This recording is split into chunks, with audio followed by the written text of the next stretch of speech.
What if I told you that though often overlooked, even young children understand the ideas of loss and grief and hope? So how do we talk to them about it? That's the mission of Andrea Coyne, who wrote a book, a children's book, specifically to help children as they struggle through loss and grief. She joins us today to talk about those conversations and her newest book. That's all coming up right here, right now. I'm Sam Chen, and this is Face the Issues.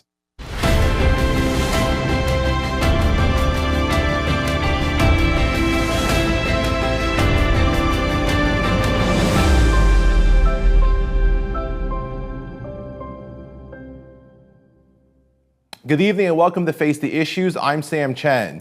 Psychology has shown us that children, even young children, understand and wrestle with emotions that adults do: grief, loss, sorrow, and hope. And yet so often it's overlooked and those important conversations aren't had.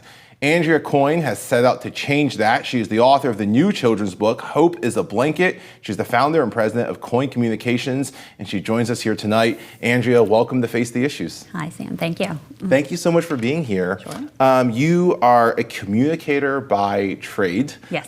You're the founder and president of Coyne Communications. Before you started your group, you've been doing this for other organizations and companies. So communications is in your blood. And now you've written your own book, Hope is a Blanket. Tell us just what the book is, like who are the characters in the book? What's the book trying to do? Sure. So it was a dream of mine for many years to write a children's book. I guess I could credit my dad for lots of bedtime stories with all of us, and I really loved that time and space that parents could have with their kids at bedtime and being on the other side of it. I always thought I'd love to author something that created a lovely space for parents and kids. So I went to Bright Communications, which is actually a Lehigh Valley publishing company, several years ago with this idea of I want to write a children's book. And Jennifer, who runs the publishing company, just said, "I'm here whenever you're ready, let me know." So a few years went by, and unfortunately our family had a really tough loss at the end of 2021, which kind of inspired me to actually put pen to paper and get started. So I really wanted to write something, grief and loss is a hard topic. It's very challenging to go through yourself as an adult, let alone as a child, and then as a parent helping the child navigate that is even harder, I think. So I wanted to write a story kind of mimics real life, I guess. I wanted to write a book that was inclusive as well for children. So I went with animals. So we have Mama Goose and Baby Goose, or Son Goose, and Coyne. My last name actually in Gaelic means wild goose, so that's why we picked the geese. So essentially this is kind of a story about me and my son, a fictitious story, where little boy Goose loses his blanket at bedtime. And he's really upset, as kids are often upset when they can't find their favorite toy or blanket at bedtime. And so the mom says, "Well, all right, we'll look for it. I hope we find it before bedtime." And then he says, "Well, what's hope?" And so she takes him through a journey, and she says, "I'll tell you as we go on the search for your blanket." So as they go through the different rooms in their house, they talk about how they use the blanket in that space. So whether it's playing hide and seek in the den, or laying it out as a picnic blanket in the backyard, or it's getting it nice and clean in the laundry room. And then the mother uses that as a way to explain what hope is, and using all those symbols to talk about it. So then, I don't have any spoiler alerts, but they do make it to bedtime, and the story does have a happy ending. So neat. You wrote the book for children. Yes. It's targeted for a kid's audience. I think you said up to 12 years old, Yep. in that range. Why, again, you're a communications professional, why do you think it's so important to talk about these hard issues with kids? And let me preface that by saying, I think a lot of times we watch kids programming, and there's really neat, there's mindless programming, right? I think every parent was fed up with Caillou. PBS, don't cancel this. No. But then there's the educational stuff. Sesame Street teaches you about numbers and letters and all that good stuff. But then there's shows like Mr. Rogers' Neighborhood that earned a special place in people's hearts because he dealt with these really, really serious issues. Yeah. Why do you think it's so important to address them with kids despite their young age? Oh, absolutely. So it's timely. I'm actually reading Mr. Rogers' biography right now, or one of the biographies written about him. And I saw a documentary about him several years ago as well. And it really impacted me so much of how this man who could have done anything. He was just so talented, wanted to really talk to children. And he was so fascinated with television, which kind of started to evolve right when he was a young adult. And while other people were seeing it as entertainment, and I even just read in the bio the other night how he was so almost like taken back why people were so excited about somebody getting a pie in the face and thought, wow, this can be so much more. Yeah. And so, I'm not at the good part yet where he really creates a show, but early parts where he is. I'm also a huge fan of Jim Henson, read his bio many years ago, and he has there's a documentary out about him as well. So there are two people that have just always been, as a child, I was fascinated with what they did and how they did create these spaces where they could talk about things. And I feel like as a parent, there are times where you just got to turn on the television and let your kids watch so you can make dinner or get to something. But it is a really special thing when your kids are watching something that's meaningful or that it is educational or that, they're learning. But as a mom of an 8, almost 9-year-old very soon, I realized, my son's thoughts are really complex and all the things that I feel, he feels too. He has very high emotional intelligence, and ever since a very young age, I feel like he's been tuned into my emotions. So he asks a lot of deep questions. And as a mom, I have this opportunity to either dive in there and help him, or I can just kind of brush it off and keep moving. But when we, had our loss as a family, it wasn't something I could just gloss over. And the challenge was, I'm processing my grief. My husband is processing his grief. And then I was, at the time he was 6, and he was processing his own grief. And how could I be going through these emotions knowing he was going through them and try to find a space to connect? And so I really feel like books are that authority where even if you just take 10 minutes out with your kids at the end of the day, say, a lot of our families today run busy lives, especially with 2-income families, both full-time working parents. A lot of times you only have that little bit of time with your kids where you're really focused on them. And since my son came home from the hospital when he was born, I've been reading to him at bedtime in our little rocking chair, and we continue that still a lot of nights, even though now he's reading to me often, and sports and stuff have sometimes precluded stories at bedtime. But all that to say, it's just a really sacred space, I think, that little time that you have with your kids. And so because that time is so precious, I just really wanted to write something that addressed a hard topic, but that it could also just be a simple bedtime story. You could read it very much on the surface of just a fun bedtime story, or you could use it as a tool to probably not right before bedtime, but maybe the next day talk about some of the things that you thought or reflected on or felt from this story. And I just really wanted to create that space not only for my family, but to be able to give this gift or create almost a tool for other parents also going through grief and loss. Let me ask about the how and how you approach this. I think a season or 2 ago, we had a children's author who had written a book about Dietrich Bonhoeffer. Okay. And I asked her, how do you talk with young kids about Adolf Hitler and the Nazis? Because if you don't, then Dietrich Bonhoeffer's story somewhat loses its the historic value to it. And it's a similar question. This is not a historic event. This is just a reality that everyone goes through, tragedy, loss, but everybody feels it differently. How do you begin to approach that conversation when you're talking to children? Sure. I think a little bit of it started for me starting to get my brain think about it even when I was having a miscarriage, and I was actually at the hospital having the miscarriage, and I feel like God sent me kind of 3 angels during that short time that I was there. It was between like 2 and 3 in the morning, and it started out with the woman in reception who came out and kind of gave me a hug as I was sobbing, and then it went into a nurse who shared with me that he and his wife had just had a miscarriage as well.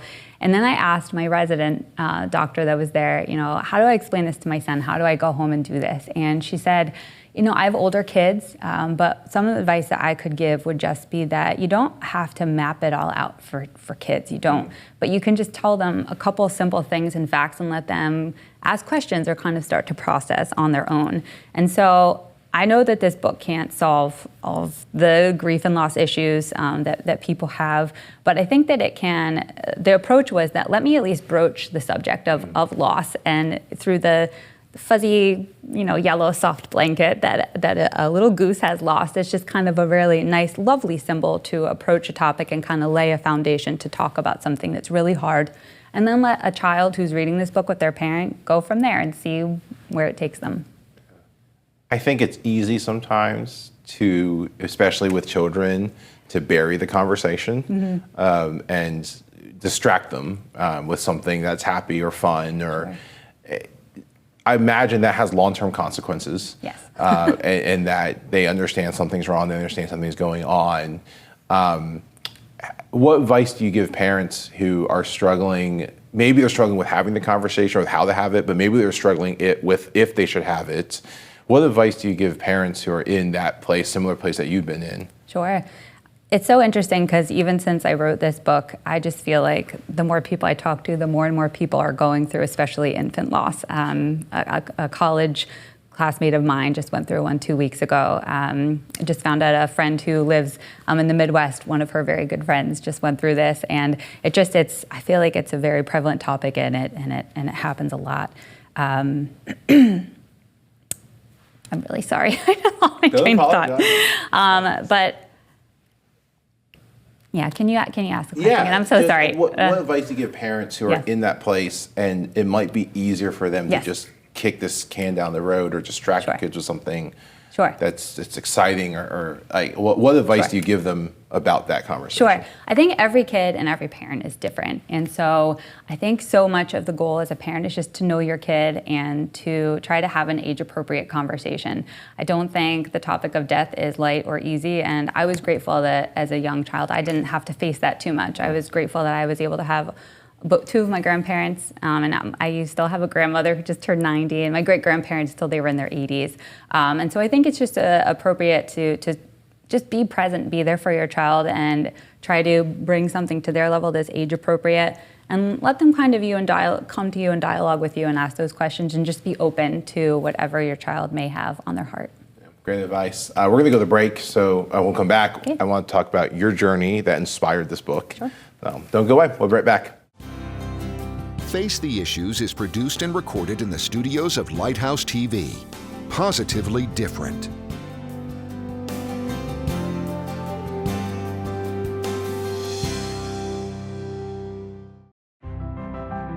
Watch Lighthouse TV wherever you go. Available on Roku, Amazon Fire TV, and Apple TV.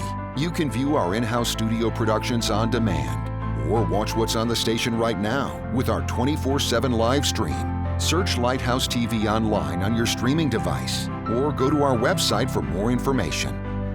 Visit lighthousetv.org to stay connected. There you can find out what's currently on the air and coming up, how to watch in your area on cable, satellite, broadcast, or streaming devices. Watch past programs or our live stream. Follow us on social media and learn more about the station, our hosts, and our programming. Lighthouse TV, positively different.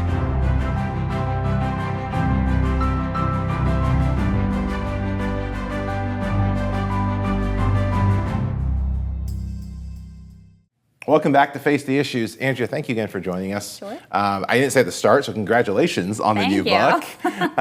Your book, you mentioned earlier, is inspired from your life. And super neat how your last name reflects the geese in the story. Walk us through the inspiration behind this book. Sure. What inspired it? Absolutely. So again, my husband and I have a son already, and we decided to try to grow our family. And so we were pregnant with our second son, and we were about 16 and a half weeks into our pregnancy, and unfortunately had a miscarriage. It was right before the holidays in 2021, and it was really devastating. It was completely unexpected. Everything up to that point had seemed pretty good, pretty healthy, and so we were honestly just taken by surprise.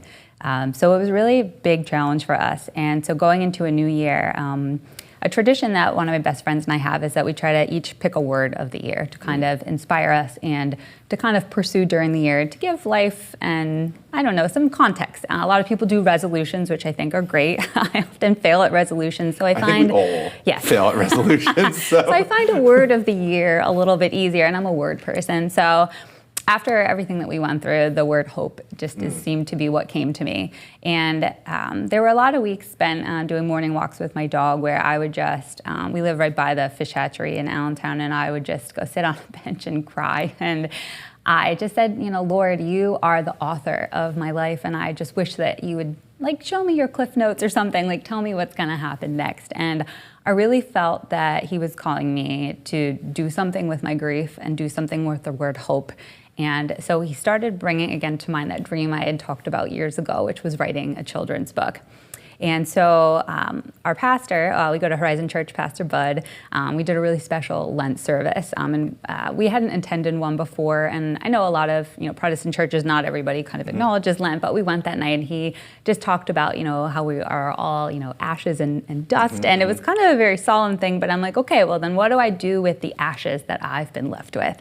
And so I took on the challenge, or I challenged myself with writing a book over Lent. Oh, wow. So, Okay. so again, I had my 40 days, my season to do it.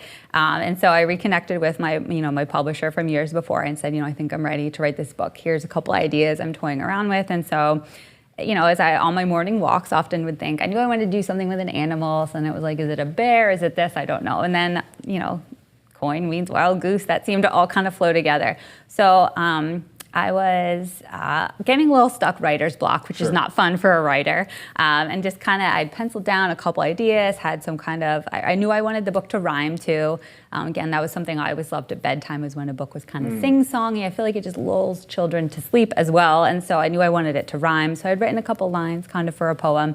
And then it was the day before Easter. And we have a little cabin up at the Poconos. And sometimes our son, when he was younger, would call us in to snuggle with him or sometimes to sleep with him at night because he's not as comfortable there as he is at home. Sure. So we were sleeping on the lower bunk of his bed together.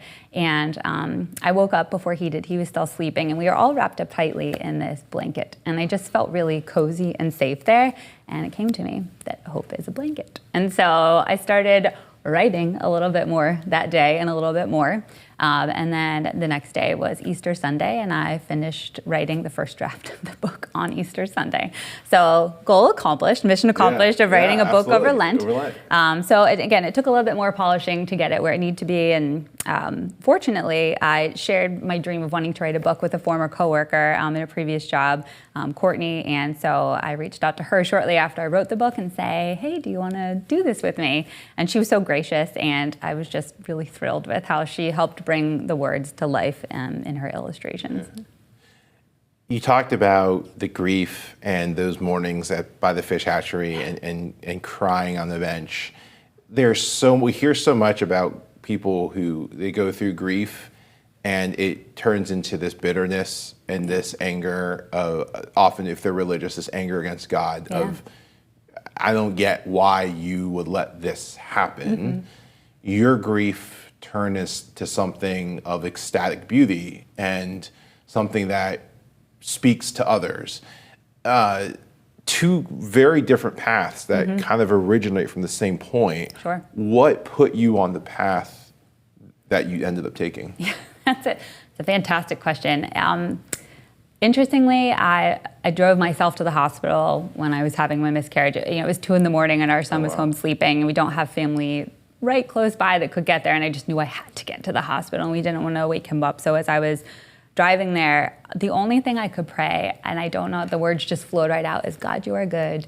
God, you are good. God, you are good. And those are words that I clung to from that day going forward. And as my prayers and conversations and journaling continued, it was like, all right, God, I said that, and I know you are good, but I'm struggling to believe it here. So I need you to kind of show up in this space with me and do this with me. I've always been a really positive person, and I almost hate saying optimistic because it seems so worldly. But my mom wrote in my baby book when I was a little, not even when, I think it was on my first birthday or in that first year or two, and she said, Andrea, you laugh all the time, and I hope that your joy always comes from the Lord. And I feel like that was a blessing my mom spoke over to me as even just a little girl and reading this years and years later. And I just feel like God has always been the source of my joy, and the joy of the Lord is my strength. And so I really feel like that was my strength during this really hard time. You talked about praying about or telling God that he was good. Yeah. and struggling to believe it. Yeah. How do you reconcile that? And I think people watching who practice any faith, there's this struggle of what we know in our heads and what we know in our hearts. Yeah. How do you pray that in that moment? How do you reconcile that in that moment? Sure. It's hard. It's really hard. And I think there's a lot of people that start or grow or are raised in faith and then they end up walking away from it. But I think a lot of people feel that it's wrong to wrestle with your faith. Mm-hmm. But I mean, we read about so many characters and so many people in the story, in the Bible story. You know, again, they're stories, but they're true things that happened. Mm-hmm. There was people that physically wrestled with God. Right. And I think he invites us to do that. And I think it's wrong to not wrestle with your faith. I think if you just accept it at surface level, you're not really embracing it all. You know, you have to make it your faith. And so I think it's important to wrestle with that. So for me, that was my wrestling moment. You know, I, again, grew up with a really great family. You know, my parents are still married. They'll be married almost 50 years, you know. So I just grew up in a really solid home, you know, multiple generations before grandparents, great-grandparents, great-grandparents were Christians. Yeah. So I grew up in the church, and I had a really blessed life, and I didn't have to deal with a lot of tragedy. So dealing with it, you know, as an adult was hard. I'm like, I'm not conditioned for this, you know? But I feel like in those moments where it was really hard, I had so much to go back onto where I could say, okay, God, maybe I haven't gone through grief or something hard like this before, but here's where you've been faithful in my life in this area. So I'm going to believe that you can be faithful in this area too. And I think it was just trying to look at, you know, life in totality and just, again, really see and look back at my story and look at all the other things that God had written that were beautiful and lovely, and just to trust and believe that that same God that was there before in my story was at this part of the story now, and he was going to be at the next one too. Has it shifted your understanding of God's faithfulness at all? I think absolutely. I think that I was listening to a Charles Stanley, something on the radio the other day, a spot, and just talking about how when we look at life, it's very easy to, you know, humanly speaking, or to look at things through the eyes of just human terminology. Our minds are only capable of understanding so much, where God's perspective is so much bigger because He's God, and so I'm just trying to, you know, again, as I'm about to turn a new decade next month, to just really be able to embrace that God is big, and I want to really just take on that, to be able to see things like he does, and to be able to just trust and really grow in my faith, and be able to, even when I can't understand a circumstance or see what's in front of me or how this makes sense, he's got it. And, you know, as a writer, I always want to write a narrative that makes sense. Yeah. And sometimes when you're living it, it's like, this narrative makes no sense, God. But to be okay with that. And again, to just continue to grow and trust. And I've seen since this time in my life that I definitely have had a shift in perspective. And as much as I would never want to go through what I had to go through, I'm grateful for what God has done in my life since then. How hard is it to say that? To come through everything. I mean, this book is, you know, we celebrate the fact that you're an author. Yeah. We celebrate the fact that you've written this book. We're so grateful for the fact that you're teaching other parents how to have these conversations, and yet it comes from such a place of tragedy and pain. Yeah. And then, yet you say that there's so much gratitude. Yeah. In that. How do you get there? Yeah. It's a God thing. That's really all I can say. I don't credit myself. I just think he's been so good and so faithful to me. He's also surrounded me with so many good people. And, you know, many years ago, I felt a call in my life for two things. One, I said to God, I want to encourage women. How can I do that in my life? And, you know, whatever sphere of influences I had. And then I felt a whisper from him that was focused on the eternal. And so I've been trying to make decisions over the last couple of years to do those things. And I actually am so grateful that through this experience, I've been able to do those things, where I've been able to encourage a lot of other women, and especially those that have gone through this, and just have a lot of really lovely conversations and just grow community with so many more people through this. And that's just how I'm wired. I'm a very relational focused person. And so again, would never want to go through this, but all of the things that have happened have given me, you know, more purpose and built more community. And I don't know how you cannot be grateful for that. I admire that faith, and I appreciate you sharing that. Thank you. Don't go away. We'll be right back. Watch Lighthouse TV wherever you go. Available on Roku, Amazon Fire TV, and Apple TV. You can view our in-house studio productions on demand, or watch what's on the station right now with our 24/7 live stream. Search Lighthouse TV online on your streaming device, or go to our website lighthousetv.org for more information. Lighthouse TV, positively different. Watch Lighthouse TV wherever you go. Available on Roku, Amazon Fire TV, and Apple TV. You can view our in-house studio productions on demand, or watch what's on the station right now with our 24/7 live stream. Search Lighthouse TV online on your streaming device, or go to our website lighthousetv.org for more information. Lighthouse TV, positively different.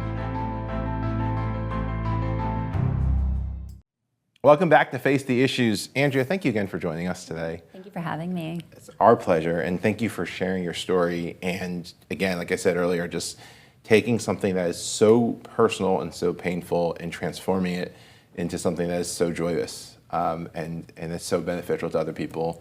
Yeah. I think it speaks volumes about you and who you are, and certainly speaks volumes of your faith and of our God. If we have viewers who are watching this and they want to buy a copy of this book, how can they do that? Where is it available? How can they get their hands on it? Sure, absolutely. So before I even get into that, I just want to briefly say thank you for having me on. But two, absolutely, I wrote this about a loss that we had, a loss of a child, but I really hope that other people can find this useful for. It could be that, a loss of a pet, a grandparent passes away, a friend moves away, or, we know a lot of friends going through the foster and adoption system, and there's a lot of trauma associated with that. And I feel that this could really just address grief and loss at a lot of different levels, and so I hope a lot of people find that comforting. There is a little poem on the back of the book about how every time you may read these pages, life may look a little bit different, hope may look a little different. And there actually are, this was kind of a happy accident when this got printed, but there are extra pages at the back of the book. So I really want to encourage people when they do get their hands on this to write about how they're seeing hope in their lives and almost use it as a little journal opportunity to reflect on God's goodness as well. So put a date down, talk about what you're going through, how you see hope, and then maybe you read it again in a couple of months and write what's new. So the book is currently available on Amazon and Barnes & Noble online. I'm trying to get in stores at some Barnes & Noble, so hopefully I'll be successful at that. But it's also available through most local bookstores. So I know, unfortunately, in the Lehigh Valley, we have Let's Play Books closing, but it's actually you can order it through their website as well. So for people who want to support local, please do that, because you can order this. It's not self-published, it's published by a publisher, so it's very much available anywhere books are available online. Yeah, that's incredible. Again, thank you for writing it. Thank you for sharing your story, and for really just allowing God to use something in your life for His glory and for the benefit of everyone around you. Thank you. I hope it was helpful. I think it will be. Thank you. My thanks to Andrea Coyne for joining us, for the work that she does day in and day out, and for this investment that is going to affect so many people and so many families. And of course, my thanks to each of you for tuning in. We hope to see you again right back here next week. My name is Sam Chen. On behalf of all of us here at Face the Issues, thank you and good night.